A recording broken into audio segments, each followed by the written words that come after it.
శ్రీ సీతారామచంద్రస్వామి పరబ్రహ్మణ్యే నమః. ఆపదామపహత్తారం దాతారం సర్వసంపదాం లోకాభిరామం శ్రీరామం భూయో భూయో నమామ్య.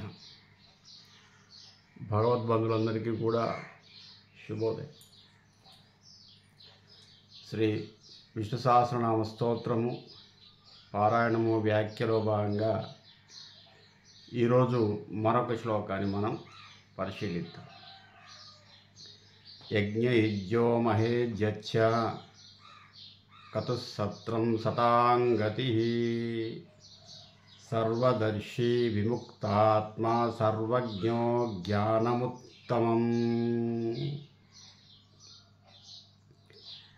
యజ్ఞః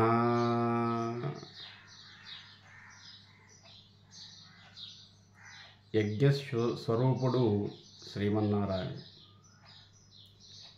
యజ్ఞమే ఆయన స్వరూపం.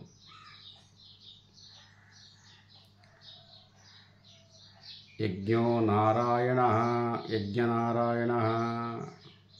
యజ్ఞాన్ని నారాయణుడిగా భావిస్తారు. యజ్ఞ ఇజ్య మహేజ్యచ్చ క్రతు, ఈ నాలుగు కూడా సమానార్థకాలు. యజ్ఞంలో వేసినటువంటి హవిస్సును ఆయన స్వీకరించి సంతుష్టుడై మానవులకు శుభాన్ని కలిగించువాడు. యజ్ఞము అంటే అదే. యజ్ఞం యొక్క పరమార్థం ఏమిటంటే దాంట్లో వేసేటటువంటి హవిస్సు ఏదైతే ఉందో అవి ఆహుతి అయి ఆకాశంలోకి వెళుతుంది. వాతావరణంలో కలిసిపోయి మనం వేసినటువంటి ఆవు నెయ్యి, సుగంధ ద్రవ్యాలు, తర్వాత 56 రకాలైనటువంటి ఔషధీ గుణాలు గల హవనం పొడి, హోమం పొడి, గంధము చెక్క, పూర్ణాహుతిలో వాడేటటువంటి అనేక రకాల ద్రవ్యాలు, ఇవన్నీ కూడా కలిసి వాతావరణంలో ఒక పాజిటివ్ ఎనర్జీని కలిగిస్తాయి. దానివల్ల మనకు వర్షం పడుతుందని చెప్పేసి తెలుసుకున్నాం. అంటే ఘనీభవించినటువంటి మేఘాలు యజ్ఞం నుంచి వచ్చేటటువంటి ధూమం వల్ల ద్రవీభవిస్తాయి. కాబట్టి వర్షం పడే అవకాశం చాలా ఉంది. యజ్ఞయాగాది క్రతువుల్లో పూర్వమే కాదు, ఇప్పుడు కూడా యజ్ఞం చేసిన రోజున వర్షాలు పడతాయని చెప్పేసి మనకు చాలా సందర్భాల్లో అవి మనం గమనించవచ్చు. దీంట్లో ఆకాశ స్వరూపుడైనటువంటి శ్రీమన్నారాయణుడు సంతుష్టి చెందటానికి యజ్ఞంలో వేసేటటువంటి హవిస్సును ఆయన స్వీకరించి, అంటే ఈ చరాచర జగత్తుకు మూలదైవం ఒకటే అని చెప్పుకున్నాం. అందుకే అన్ని యాగాల్లో కూడా, అన్ని యజ్ఞాల్లో కూడా సమిధలే వేస్తారు. అంటే 9 రకాల సమిధలే వేస్తారు. ఏ దేవుడికైనా, ఏ దేవుడి యజ్ఞమైనా అంతే. ఏ దేవుడికైనా గంధం చెక్కే, ఏ దేవుడికైనా మనకు నవగ్రహాలకు సంబంధించినటువంటి సమిధలు ఏవైతే ఉన్నాయో 9 రకాల సమిధలను వేస్తారు. ఏ దేవుడు యజ్ఞం చేసినా అంతే. ఏ దేవుడికైనా ఆవు నెయ్యే హవిస్సుగా మనం వేస్తాం. ఏ దేవుడికైనా పూర్ణాహుతి అదే. కాబట్టి మూల దైవానికి ఏమిష్టము అంటే యజ్ఞం ఇష్టం. యజ్ఞము చేత సంతుష్టి చెందువాడు. కాబట్టి యజ్ఞం ప్రధానముగా ఉండేది పూర్వకాలంలో. దైవానుగ్రహం కలగాలంటే యజ్ఞం చేసేవారు. యజ్ఞంలో రకాలు ఉన్నాయి, కానీ యజ్ఞంలో వాడేటటువంటి హవిస్సు ఒకే రకం. ఏ దేవతకు, ఏ దేవుడికి ఆరాధన చేయాలన్నా యజ్ఞం ద్వారా ఒకే రకమైనటువంటి హవిస్సు, ఒకే రకమైనటువంటి సమిధలు వాడతారు. ఏవో కొన్ని విషయాల్లో తప్ప, మన కోరికను అనుసరించి కొన్ని పదార్థాలు వాడతారు తప్ప, సహజంగా అన్ని రకాల యజ్ఞాలకు వాడేది 9 రకాల సమిధలు, ఆవు నెయ్యి, హోమ సామాగ్రి, హోమం పొడి, పూర్ణాహుతిలో ఉండేటటువంటి అనేక రకాల సుగంధ ద్రవ్యాలు, ఇవి మాత్రమే యజ్ఞంలో వాడతారు. మూల దైవము అంటే ప్రకృతియే. ప్రకృతి యజ్ఞం ద్వారా స్వీకరించినటువంటి బీజాక్షర సహితమైనటువంటి మంత్రధ్వనిని గ్రహించి మనకు కావలసినటువంటి, మానవాళికి కావలసినటువంటి వర్షాన్ని, వాతావరణాన్ని, ఆక్సిజన్ని ఇస్తుంది.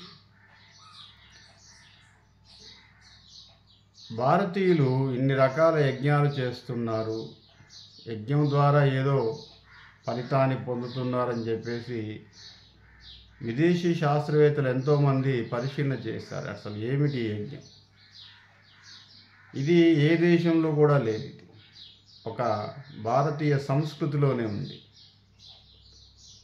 హిందూ సంస్కృతిలో మాత్రమే ఉంది. దీని మీద పరిశోధన చేసి సైంటిఫిక్గా కొంచెం ప్రూవ్ చేశారు. వాతావరణంలో ఉన్నటువంటి కలుషితాలు నివారిస్తుంది, కార్బన్ డైఆక్సైడ్ని తగ్గిస్తుంది, ఇంకా ప్రమాదకరమైనటువంటి వాయువులు ఉంటాయి, విషవాయువులు వాతావరణంలో, వాటిని తగ్గిస్తుంది. కాబట్టి ఎక్కడైతే నిరంతరం యజ్ఞము చేస్తారో అక్కడ వాతావరణంలో ఆక్సిజన్ పర్సెంట్ కూడా ఎక్కువ అవుతుంది. ఒక డివోషనల్ వైబ్రేషన్తో పాటు ఒక అన్నోన్ కాస్మిక్ పవర్ ఒకటి ఆ ప్రాంతం అంతా కూడా ఆవహిస్తుందని చెప్పేసి తేల్చారు. ఆ గ్రామంలో కానీ ఆ ప్రాంతంలో కానీ ఎక్కడైతే యజ్ఞం చేస్తారో అక్కడ ఒక పాజిటివ్ కాస్మో పవర్ ఒకటి వాతావరణంలో ఫామ్ అవుతుంది. దానివల్ల మంచి vibrations, good vibrations, good health, good things, మంచి ఆలోచనలు ఉంటాయి అక్కడి ప్రజలకు అని చెప్పేసి చాలామంది శాస్త్రవేత్తలు, మన వాళ్ళే కాదు, మన వాళ్ళు ఎట్లాగో నమ్మారు, నమ్మని వారు ఏంటంటే ప్రయోగాలు చేశారు. అసలు ఈ క్రతువు ఏమిటి, అసలు ఇది ఎందుకు చేస్తున్నారు? వేల సంవత్సరాల నుంచి భారతీయులంతా ఈ యజ్ఞాగాది క్రతువులు చేస్తున్నారు. దీనివల్ల ఏదైనా సైంటిఫిక్ ప్రయోజనం ఉందా అని చెప్పేసి ఇది తేల్చారు వాళ్ళు. సరే, మనమేమో దేవుడికి మనం వేసేటటువంటి హవిస్తూ, దేవుడికి వేసేటటువంటి నైవేద్యం అని మనం అనుకున్నా, వాళ్ళు ఏం చేశారంటే వాతావరణాన్ని కలుషితం చేస్తుందా, ప్యూర్ చేస్తుందా అని చెప్పేసి పరిశీలిస్తే వాతావరణాన్ని ప్యూరిఫై చేస్తుంది యజ్ఞం. సైంటిస్టులు చెప్పినటువంటిది అది. కాబట్టి మనం దానికోసం ఏం చేస్తామంటే మన చుట్టూ ఉన్నటువంటి వాతావరణంలో ఆక్సిజన్ పర్సెంటేజ్ పెరగటానికి యాంటీబయాటిక్ ఏదైతే ఉందో మనకు హాని చేసే క్రిములు సంహారకంగా పనిచేస్తుంది ఈ పొగ కానీ, ఈ హవిస్సు కానీ అని చెప్పేసి వాళ్ళు తేల్చారు. కాబట్టి మంచి ఆరోగ్యము పొందుతాము, మానసిక సంతృప్తిని పొందుతాము. తర్వాత ఏంటంటే మనకు దేవుడు అంటే మనకు ప్రకృతియే దేవుడు. భారతీయ శాస్త్ర గ్రంథాల్లో ఎక్కడ కూడా దేవుడు అనగానే విశ్వవ్యాప్తమైనటువంటి స్థితే కనిపిస్తుంది. అక్కడ ఏ దేవుడి పేరు చెప్పినా అంతే. ప్రత్యేకంగా మనకంటూ ఒక గిరి గీసుకున్నటువంటి దైవం ఏది లేదు హిందూ సంస్కృతిలో, హిందూ కల్చర్లో. అందుకే ఎవరైనా కానీ ఎందులోనైనా దేవుణ్ణి మనం దర్శిస్తాం. ఒక రాయికి మొక్కుతాము, రప్పకు మొక్కుతాము, నదులకు మొక్కుతాము, నీటికి మొక్కుతాము, వెలుతురికి మొక్కుతాము, దీపానికి మొక్కుతాము, సూర్యుడికి మొక్కుతాము, చంద్రుడికి మొక్కుతాము, పర్వతాలకి మొక్కుతాము, నదాలకు మొక్కుతాము, అగ్నిదేవుడికి మొక్కుతాము, అగ్నికి మొక్కుతాము, భూదేవికి మొక్కుతాము. ఎంత విశాలమైనటువంటి సంస్కృతియో చూడండి. మన సంస్కృతి ఏదో రిజిడ్గా లేదండి. ఏదో మూసపోసినట్టుగా లేదు మన సంస్కృతి. విశ్వమంతా కూడా మనం విశ్వప్రేమికులు హిందువులు. విశ్వంలో ఉన్నటువంటి ప్రతి ప్రయోజనం కలిగించే వస్తువుని దైవ సమానంగా చూస్తాం మనం. కాబట్టి ఈ పంచభూతాలే కాదు, పంచభూతాలని దేవుళ్ళుగా చూసేటటువంటి సంస్కృతి వేరే కమ్యూనిటీలో ఎక్కడా కనపడదు. ఒక భారతీయ సంస్కృతిలోనే కనపడుతుంది. ఆ మధ్యలో ఏదో ముత్యాలమ్మ గుడిని కూలగొట్టారు, ఇంకొకడేదో అయ్యప్ప స్వామినికి అవమానం చేశారు. అది కేవలం రూపాలు మాత్రమే అవి. కానీ మన మన మూల దైవాలు ప్రకృతిని నాశనం చేయమండి. చూద్దాం. సముద్రంలో స్నానం చేస్తాం, సముద్రుడు అని చెప్పేసి మొక్కుతాం, సముద్రాన్ని నీరు తోడి పారబోయండి. ఏదో హిందూ దేవుళ్ళని అవమానిస్తున్నారు కదా. సూర్యుడికి మొక్కుతాం, ఉదయం లేవగానే సూర్య నమస్కారాలు చేస్తాం. సూర్యుడిని నాశనం చేయండి పోయి. హిందూ దేవుళ్ళని పాడు చేయాలంటే ఆ పని చేయవచ్చు. చంద్రుడిని నాశనం చేయండి, గాలిని నాశనం చేయండి, వాయువుని వాయుదేవుడు అని చెప్పేసి మొక్కుతాం. గాలి లేకుండా చేయండి, హిందూ దేవత కదా. భూదేవికి మొక్కుతాం, భూమిని నాశనం చేయండి. పంట పొలాలకు మొక్కుతాం, నదులకు మొక్కుతాం, రాళ్లకు, రప్పలకు, పర్వతాలకు. హిమాలయ పర్వతాన్ని మనం కైలాసపు గిరి అని చెప్పేసి మనం శివుడు అక్కడ ఉన్నాడని చెప్పేసి పూజ చేస్తాం మనం హిమాలయ పర్వతాలు నాశనం చేయండి. అయితే బ్రాడ్ కాన్సెప్ట్ అబ్బా హిందూ ధర్మంలో. అది తెలుసుకోకుండా ఏదో ముత్యాలమ్మ గుడి కూలగొట్టడం, ఏదో అయ్యప్ప స్వామిని అవమానం చేయడం, ఇంకేదో వినాయకుడి విగ్రహాన్ని లేదా రాముల వారి తలకాయని ఏదో చేసాం. మీ బొంద ఏం చేస్తారు? మీ వల్ల ఏమైంది? భావాన్ని దెబ్బతీసే ప్రయత్నం చేయండి, చూద్దాం. ఏదో విగ్రహాన్ని, ఫోటోని పాడు చేసేసి ఏదో చేసేసి. యజ్ఞమే నారాయణుడు మాకు మా మనసులోనే ఉన్నాడు. ప్రతి మనిషిలో దైవాన్ని దర్శిస్తారు హిందూ. ముఖే ముఖే సరస్వతి అంటే ఒకరి ముఖంలో ఇంకొకరు దైవాన్ని దర్శిస్తారు. అందుకే మానవ సేవయే మాధవ సేవ అనే ఒక గొప్ప వాక్యాన్ని మనకు వేదంలోనే ఉంది. సేవ అంటే వేరే కాదురా నాయన, తోటి మానవులకు సేవ చేయటమే మాధవుడి సేవ, భగవానుడి యొక్క సేవ అదే. సాటి మనిషిని మనిషిగా గుర్తించి వాడిలో కూడా నాలో ఏదైతే దైవత్వం ఉందో, నాలో ఏదైతే శక్తి ఉందో వాడిలో కూడా అదే శక్తి ఉంది. అదే చెప్పింది మనకు భగవద్గీత, అదే చెప్పింది పురాణాలు, అదే చెప్పాయి, వేదం కూడా అదే చెప్పింది. యజ్ఞో నారాయణ యజ్ఞో వై నారాయణ. యజ్ఞమే నారాయణుడు, యజ్ఞ పురుషుడు, యజ్ఞస్వరూపుడు.